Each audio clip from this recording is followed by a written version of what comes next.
Baxter Springs, Kansas. Baxter Springs is a city in Cherokee County, Kansas, United States, and located along Spring River.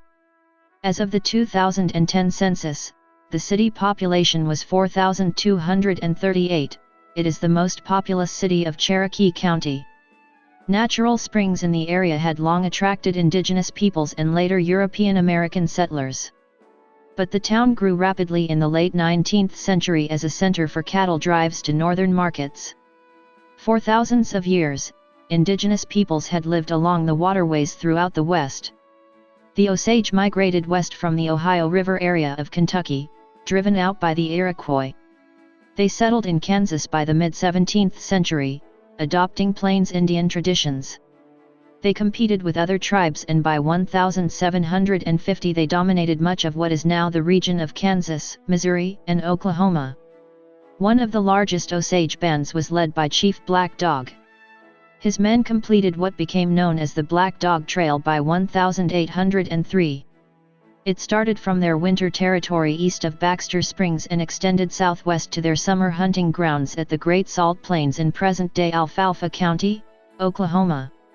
The Osage regularly stopped at the springs for healing on their way to summer hunting grounds. They made the trail by clearing it of brush and large rocks, and constructing earthen ramps to the fords. Wide enough for 8 horsemen to ride abreast, the trail was the first improved road in Kansas and Oklahoma. During the late 1830s and Indian removal, the Cherokee people were among the 5 civilized tribes forced out of the southeast United States to west of the Mississippi River. This area was defined by the United States as part of their Cherokee neutral lands. A trading post was established at the springs. Some Native Americans and European American settlers began to develop a community around the post. The 19th century settlers eventually named the city and nearby springs after early settler A. Baxter. He had claimed land about 1850 and built a frontier tavern or inn.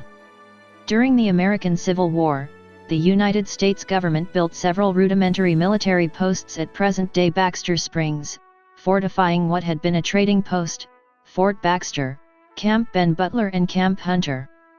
This was to protect settlers against the Confederate regulars and partisan guerrillas operating in the eastern part of state.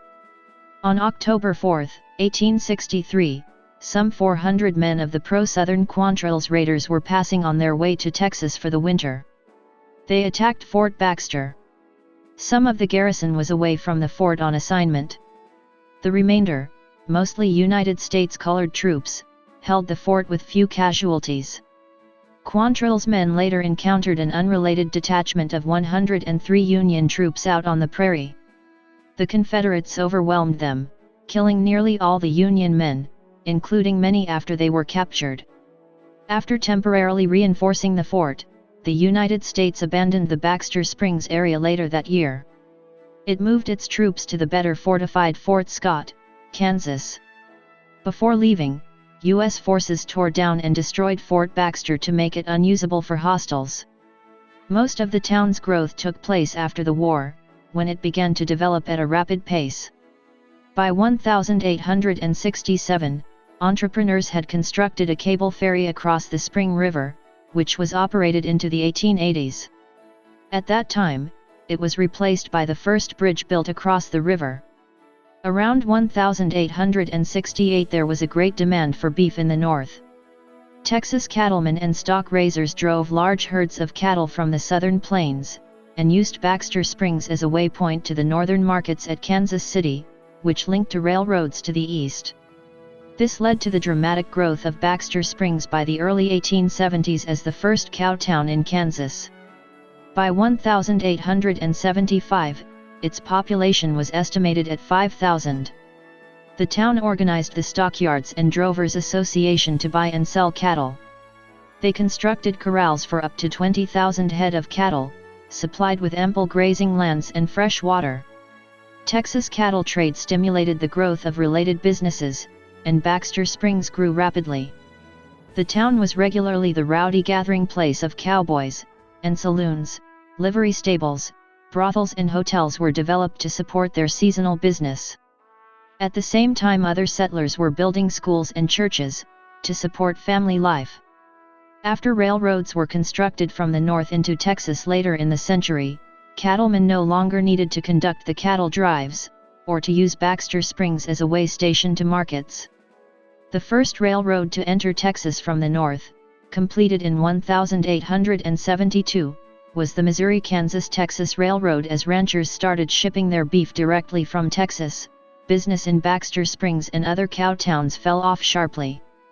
The discovery of lead in large veins in the tri-state area revived the area towns from the economic doldrums in the early 20th century.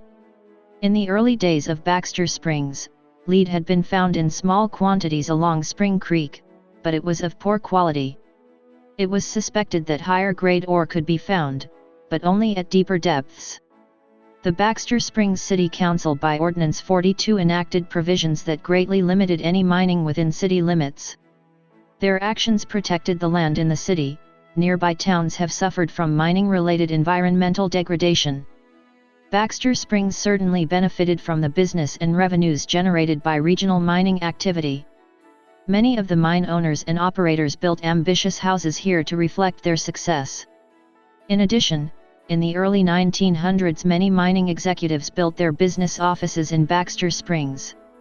By the 1940s, however, much of the high-quality ore had been mined, and the industry declined in the region. Some towns became defunct, and Hawkerville, Lincolnville, Douthit, Zinkville and others disappeared.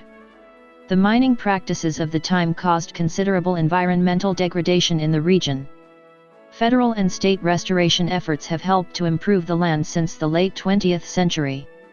In 1926, the downtown Main Street was designated as part of the historic Route 66 transcontinental highway connecting Chicago and Los Angeles. The highway became known informally as America's Main Street, because it used the main arteries of many cities. Designation as Route 66 stimulated related growth along the highway, including of motels and fast food places, and it gained a prominent place in popular culture. Since the late 20th century, the town has reserved the land of Riverside Park along the Spring River. This has renewed the community's connection and preserved access to the river and its green banks. A tornado started near Quapaw, Oklahoma, and moved through Baxter Springs on April 27, 2014. Baxter Springs is located at 37°123 and 94°445 W/37.02306° and 94.73472° W/37.02306, -94.73472. The city is sited on the western bank of the Spring River at the edge of the Ozarks, in the Spring River Basin. U.S. Route 69 alternate and U.S. Route 166 have a junction at the city, and U.S. Route 400 bypasses it to the northeast. The center of town is less than 2 miles from the Kansas-Oklahoma state border, though the incorporated area of the city extends to the border. It is also about 13 miles west-southwest of Joplin, Missouri. According to the United States Census Bureau, the city has a total area of 3.19 square miles, of which 3.11 square miles is land and 0.08 square miles is water. As of the census of 2010, there were 4,238 people, 1,754 households, and 1,151 families residing in the city. The population density was 1,362.7 inhabitants per square mile. There were 2,053 housing units at an average density of 660.1 per square mile. The racial makeup of the city was 85.2% white, 0.8% African American, 6.2% Native American, 0.4% Asian, 1.4% Pacific Islander, 0.4% from other races, and 5.7% from 2 or more races. Hispanic or Latino of any race were 1.7% of the population. There were 1,754 households, of which 33.1% had children under the age of 18 living with them, 47.9% were married couples living together, 12.7% had a female householder with no husband present, 5.0% had a male householder with no wife present, and 34.4% were non-families. 30.6% of all households were made up of individuals and 14.6% had someone living alone who was 65 years of age or older. The average household size was 2.41 and the average family size was 2.99. The median age in the city was 38 years. 26.1% of residents were under the age of 18, 8% were between the ages of 18 and 24, 25.1% were from 25 to 44, 25% were from 45 to 64, and 15.9% were 65 years of age or older. The gender makeup of the city was 48.6% male and 51.4% female. As of the 2000 census, there were 4,602 people, 1,860 households, and 1,246 families residing in the city. The population density was 1,469.1 people per square mile. There were 2,106 housing units at an average density of 672.3 per square mile.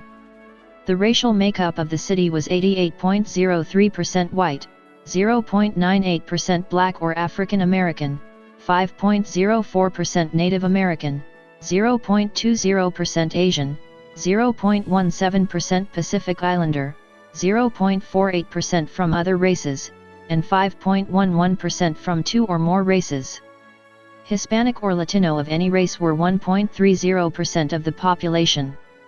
There were 1,860 households out of which 32.2% had children under the age of 18 living with them, 52.6% were married couples living together, 10.4% had a female householder with no husband present, and 33.0% were non-families. 29.7% of all households were made up of individuals and 16.6% had someone living alone who was 65 years of age or older. The average household size was 2.44 and the average family size was 3.02. In the city, the population was spread out with 26.5% under the age of 18, 9.2% from 18 to 24, 26.7% from 25 to 44, 20.8% from 45 to 64, and 16.7% who were 65 years of age or older. The median age was 36 years. For every 100 females, there were 89.5 males. For every 100 females age 18 and over, there were 85.4 males. The median income for a household in the city was $28,876, and the median income for a family was $33,933. Males had a median income of $27,005 versus $19,038 for females. The per capita income for the city was $13,789. About 9.3% of families and 10.2% of the population were below the poverty line, including 13.5% of those under age 18 and 12.4% of those age 65 or over. Baxter Springs is mentioned in the song Choctaw Bingo by musician James McMurtry. Baxter Springs is also the setting for two of Canadian playwright Norm Foster's plays, Outlaw and Jenny's House of Joy. Route 66 Soda Fountain, 2008. Route 66 Welcome Center 2010. Johnston Public Library, 2010.